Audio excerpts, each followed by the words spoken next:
of people I've ever known. I'm very committed to Poland. What about Baltics? Poland's in a tough neighborhood, you know. What about the Baltics? The Baltics, they got a lot of, it's a tough neighborhood too, but we're committed. We're going to be very committed, and we're committed to NATO. But NATO has to step up, and the Europeans have to step up more than they have. And I want to see them equalize, because they are in for far less than we're in, and they should be at least equal. You understand that? Why is the United States, we have an ocean in between, why is the United States in for so much more money and other things as Europe? With that being said, and as you said, they've also been obviously very helpful, but we have put in far more than they have, and I think they should equalize. Mr. President, Please, go ahead. Ask you about the agreement again today. What changed between the first time that Secretary Bessent gave President Zelensky the agreement and today for the signing? We made a deal. So What was the I'm just, deciding factor? I'm a business person. We made a deal. That's what changed. Mr. President, I didn't think we were going to make a deal, and we ended up making the deal, so that changed. Mr. President, what and how do you envision a trilateral summit with President Zelensky and Putin? I don't know, under but these well, circumstances? they don't like each other. I can tell you that. Okay? They do not like each other. This is not a love match, and it's unfortunate. That's why you're in this situation. The United States should not have allowed this to happen. Okay? The United States, run by a man that didn't know much. I'm going to be very nice. Run by an incompetent person, very incompetent person, should never have allowed this to happen. I've stopped wars. I've stopped many wars. My people will tell you, I stopped wars that nobody ever heard about. I stopped wars before they ever started. You can look at some of, I could give you a lot of nations that would tell you right now they were probably going to war. I could tell you right now there's a nation thinking about going to war on something that nobody in this room has ever even heard about. Two smaller nations, but big, still big. And I think I've stopped it. But this should have never happened. Mr. President? Sorry, just a second. About any negotiations. First of all, I want really to tell you, and I think that everybody understands that Ukraine, more than Ukrainians, nobody wants to stop this war. But at the future, any negotiations, it's understandable that two sides of the war, not Russia and the United States, because this is not the war between Russia and the United States. This is war of Russia against Ukraine and Ukrainian people. So these two sides will be at the anyway will be at the negotiation table. Then of course United States, like the strongest partner of the Ukraine, and of course Europe.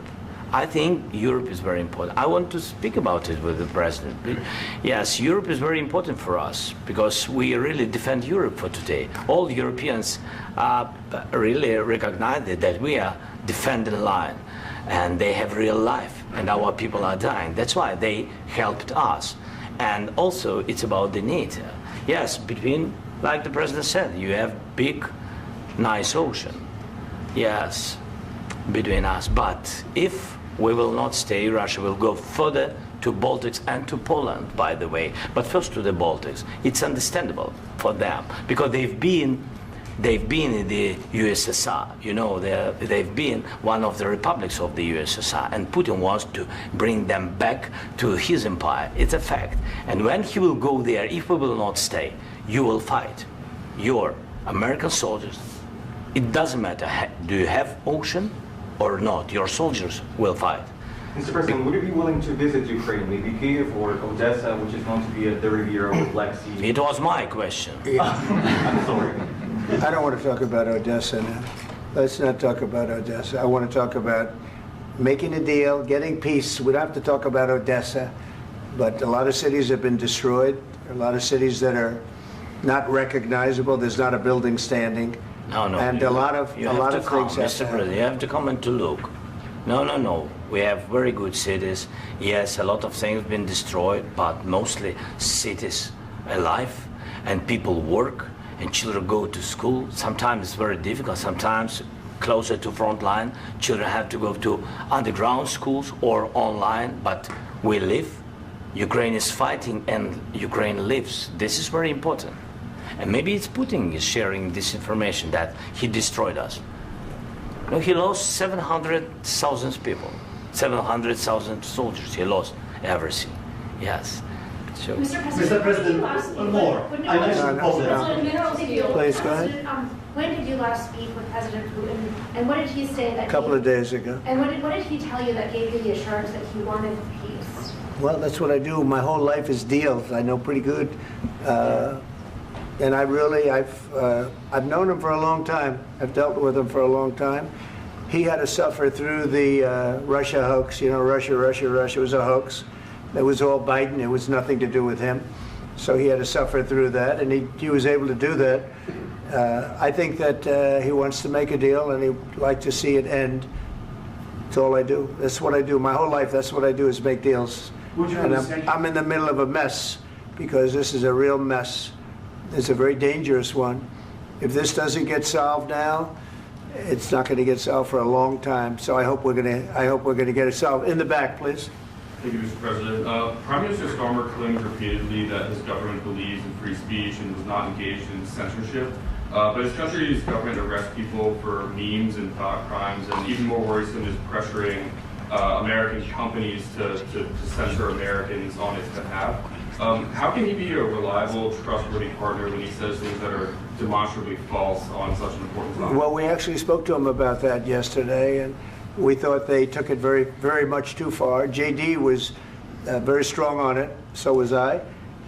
So was Marco. And we've been speaking to him about it. Marco, would you like to say something about that? Yeah, we have concerns, obviously, with the conduct of those, particularly as it impacts Americans. And there's real concern that American speech, which is online, could fall into the hands of British or any country's jurisdiction.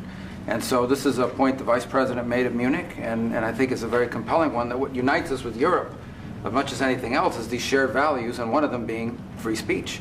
And so if Americans are threatened by it, we're going to need to take action in that regard. Mr. President. It's actually a very important question. We spoke about this in detail with the Prime Minister, the Foreign Secretary, and others at lunch yesterday. And I know that Secretary of Commerce Lutnick followed up in private meetings last night. This is really important. We believe Americans have the right to speak their mind, even if we in this room disagree with them. They have the right to speak their mind in the public square, which is often online these days. And we're going to defend that right as it pertains to American companies and American citizens vigorously if we have to. I do think that under the President's leadership, we're going to find common ground with our friends in the UK on this question, but it remains to be seen. The principle that will guide us is we believe in free speech in this country, and we'll fight for it for American citizens. Mr. President, on the deal, is there any other oil and gas component to the deal? Is it all critical? A little bit. We'll see. On LNG? But we're not really looking for that so much. We got a lot. We have more than anybody in the world, by far. So no, we're not talking about it too much, but a little bit. I think it affects also, but for the most part, no. And sir, is there any agreement from Ukraine to purchase U.S. LNG as part of the deal, or is that on the table at all? No, we don't need that. Some of those Mr. President, I minerals just are in wanted the to ask east, you Mr. about President. you just mentioned that you'd spoken to Vladimir Putin a couple of days ago. Just to be clear, that's a new call, not the one that you... I've spoken to him on numerous occasions. Okay. And how was the latest call? What did you discuss? How did it go? Are you serious with that question? I am. I'd love to know. It went well. I think we're going to have a deal. On the minerals deal, Mr. President, some of those minerals are in the east of Ukraine, not far from the front lines and in areas that Russia has occupied. Will you direct President Putin to withdraw his forces from those areas if there's U.S. interest? Well, we'll take a look at the time. We have a lot of area. It's a very big area we're talking about, so we'll take a look. I'll study that and I'll see. And who would protect those minerals if they are U.S. interest? Would that be Ukrainian They'll forces? be protected. European The agreement forces? will protect them. U.S. The forces? agreement, yeah, we're signing an agreement. You know? Right, but what if Russia tries to invade or there's Russian aggression in those spots? I just told you, I don't think that's going to happen. And if that were going to happen, I wouldn't make a deal. If I thought that was going to happen, I wouldn't make a deal. Some people may wonder why. You know, they ought to focus on CNN on survival, not asking me these ridiculous questions. Focus on surviving, because CNN's got such low ratings. I don't think they're going to survive. Let's go. Please go. I already mentioned Poland. Poland was under Russian control for decades after the Second World War. When I was a kid, I looked at the United States not only as a most powerful country, Right. richest country in the world, the country that has great music, great movies, great muscle cars.